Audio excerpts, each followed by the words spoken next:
background story because you won't know the cultural context of QUT.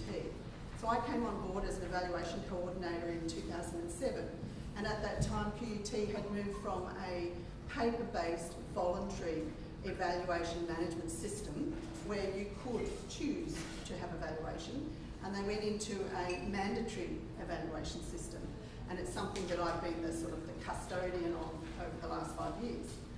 So I listened to a lot of concerns from academic staff, from the executive of the institution, from students about the survey burden, about the inflexibility of the system. It was every unit, every teacher, every delivery, every year. So we have this wonderful 5 years of data, lovely data set, but the concerns were about it doesn't meet the needs of the users. The data can be misused because Julie's at 2.5, so I may not employ her. Although I can't get evidence of that. Nobody actually, that people talk about it, but you don't actually know that that goes on. But it did mean that academic staff could be reduced to a single line of evidence. Now this is completely outside of our policy. We've got a really lovely policy that's been in place since 2007 that says we should use multiple lines of evidence to evaluate courses, units, teaching and student experience. But what we didn't do is we only centrally supported a single survey instrument. And the survey instruments were together, so the unit and teacher was actually connected. So when staff members would say, look, I can't stand the legs, I hate it, loathe it. Is it the unit data or the teaching data? What are the concerns about it? And it's usually around the teaching data. Yes, the teaching data. The unit data was useful in some ways. So in 2010, there were 3 things that were the catalyst. So where did it come from? There was a working party looking at the policy to say, how's the policy going? Do we need protocols to work it out? And they worked out the policy was fairly robust. It was the enactment that was not working well for the university. At the same time, the Deputy Vice-Chancellor Teaching Quality at the time was visiting all heads of schools and went to school forums, and all schools were talking about the Learning Experience Survey, LEX. At the same time, we went through a review of LEX, and we decided that it was inflexible, but it was going to cost a lot of money to change something that was inflexible to have a little bit of flexibility. Perhaps we should just change the whole thing. And then the Vice-Chancellor sent out an email to all staff across the institution, please tell me your concerns. And LEX, the Learning Experience Survey, was number 8 out of 12 concerns. So we were ranked right up there, and it just wasn't meeting anyone's needs. So what do you have to do then? If what's the purpose? The purpose is we're required, and we had Orca statements saying you need to have a system. We're required to do it for the external accreditation requirements, but internally it's not meeting our needs. So we started a project, and it's now called Reframe, and that's from a student who worked with us who actually named a PowerPoint. We went, oh, that sounds good. It's not an acronym. It actually meant we are repositioning and repurposing. It actually made sense, so it came from a design student. And the idea is that we're trying to say, what are the needs of our stakeholders and how can we meet them? So it was, our Deputy Vice-Chancellor, Susie Vaughan, has a design background from fashion, so it was really around design principles. We shouldn't actually know what we're going to get at the end. We should start with this flexibility and go out and meet with stakeholders. And so it had to be user-led. So the need was, how can we meet the internal and external needs of the university and within our structural environment, and actually do something that's worthwhile to at least 1 or 2 or all, hopefully all of our stakeholders. So that's where we started. So why was it significant? I mean, it actually impacts on every academic staff member. All students are asked to participate in the feedback for teaching in units. None of the staff members are asked to give feedback, so there's a silent voice there. So when there was a concern, it was just a single stakeholder. So how can we culturally shift from what is quite a rigid, inflexible system to something's flexible, and academic staff are screaming out for something that was actually useful, that would actually help them in their role, rather than just be, I'm a number, woohoo, that's it. So what we've got, so what are the considerations? I actually did not know, and I'm the project leader, nor do the executive team, which is the Dean of Studies, the Deputy Vice-Chancellor, Learning and Teaching, we did not know what we would get at the end. have to have a lot of trust. So we started off with an approach where we don't know what the outcome is. I know what 2013 looks like, but there'll be a review at the end of 2013, and I don't know what 2014 will look like after that. So you have to have a strong support structure from your executive to go into trust. And we've gone from an area where if there was students made a comment and they said it was a malicious comment, you had to go through 3 lots of approval before you could remove it. And that was the environment we're in, and now academic staff can remove the comments themselves. They don't need any approval. So we're trying to move into an area of trust. So you have to consider, where do you want to go? We want to move into an area of trust and give agency back to academic staff. And that's so where the project is actually about being design-led and user-led to meet the needs of stakeholders. So we have to be responsive to that. So what I'm going to do is now say we did research around this. We did an environmental scan, so it's evidence-based. Everybody around the institute, in the universities around Australia, they're all doing surveys, internal surveys. We're all doing it. We all do it differently. There is no benchmarking opportunities for you. So that was a license for us to do whatever we wanted, because we just need to do it, so that was fine. We actually went into the literature about evaluation and said, well, what is it that we need? And we needed this broad, rich, deep, multi-dimensional system that had clear purpose, efficient. And QUT staff wanted it to be flexible and useful. And useful is not necessarily high ranked in evaluation sometimes. Sometimes it's just about collecting the data. But what QUT staff wanted was something to use. So I'm going to talk quickly through what Reframe is at a glance. Now this has taken 3 years. I would say this piece of paper that was emerged from a 2-day retreat, I really don't like retreats, but we had a 2-day retreat, and this emerged, so this is Reframe at a glance. So after 3 years of work, after working with 575 staff, with over 1,067 instances of activity like this, I have a list of all your attendance over there, and I'll be putting it into my relational database to show dissemination. So this is about $1 million, this paper, of in-kind.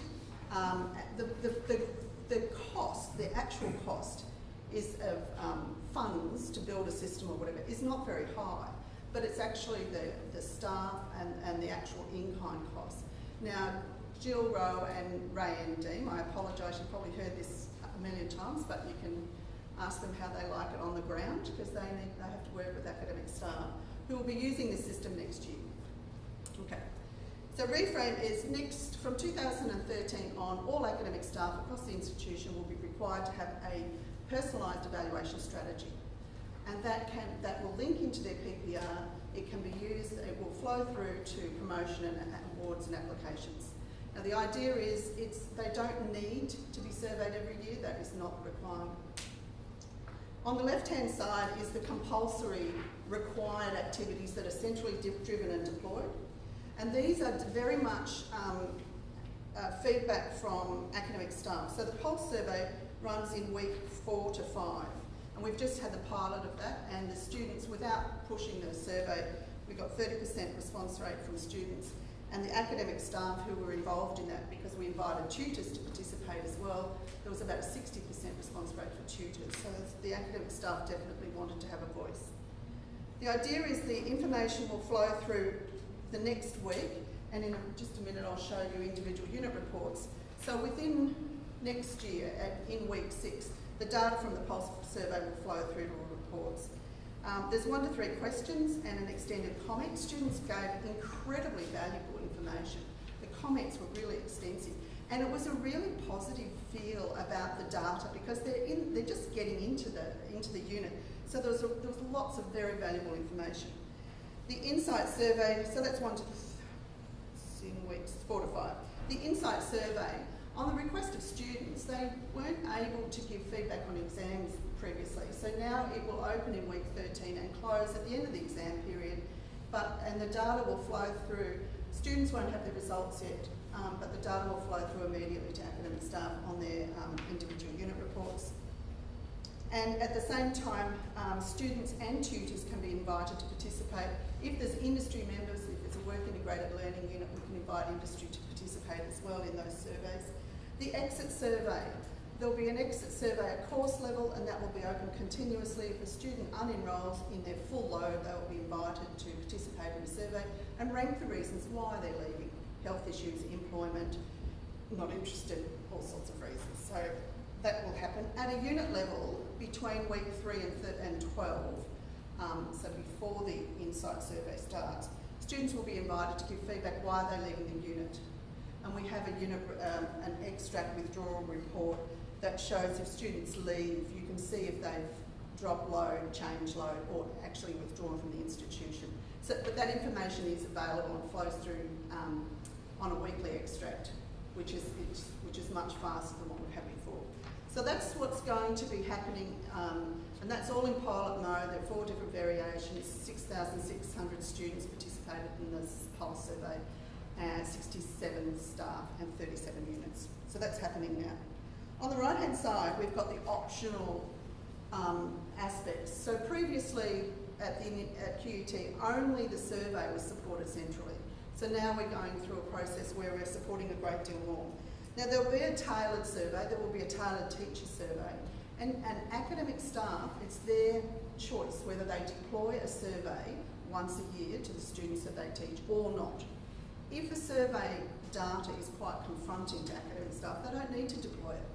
And whatever data is collected on this side, it's the academic's choice whether they share it with anyone or just keep it under the bed. It's actually up to you. So the survey will deploy, it will be 5 questions with 2 questions of the academic's choice and an extended comment, and that can be deployed at different points in the calendar year, separate to when the deployment of the other unit survey. So we've separated the unit and teacher survey. There's peer review that's been piloted at the moment, so the activity will flow through to the PPR discussions, so line managers can see that academics have participated in peer review, but the data is confidential to the academics. There is instant response. We've got pilots running at the moment. One academic makes paper, gets the students to write questions on paper and send paper planes forward to the lectern. Whatever lands on top gets answered immediately. Everything else is answered on Blackboard. And they love it. Low tech. Don't need clickers or anything. So there's a lot of activity around, trying to make it a little bit more interesting. So there's a lot of things going on with instant response. Existing data, I'll show you these reports in just a minute. So we've got how we push existing data out to everyone, and I've got my 2 helpers on the side. Julie and Deb are going to run around with a copy for everybody. So my responsibility as part of course quality assurance is how can we actually bring together all of the information that is currently in our systems in a consumable format that will actually facilitate academic discussions. So from my central role, it's not my role to say your course, your unit or your teaching is up to standard or not. That's not my role. My role is to provide the mechanisms by which academics can determine the quality of what's going on in their environment. The very last thing is the customised approach. Many academic staff are already doing a fantastic suite of activities about evaluation, but it's going under the radar. We actually don't know how many people are engaged in peer review. We don't know all of that information. So we'll have an evaluation portal where academics can actually dial in and say, this is what I'm doing, and there'll be a verification process. So that if our aim is to auto-populate PPR documents and auto-populate promotion documents as a way of saying, well, this is the information that's around you, the academic, or around the course that you're doing, and can we actually facilitate conversations that will reduce the workload for academic staff? And if we don't reduce the workload and provide anything that's sufficient or useful, we actually haven't met the needs of this project. Now, pause. Questions? And then I'll talk about the other documents. Questions?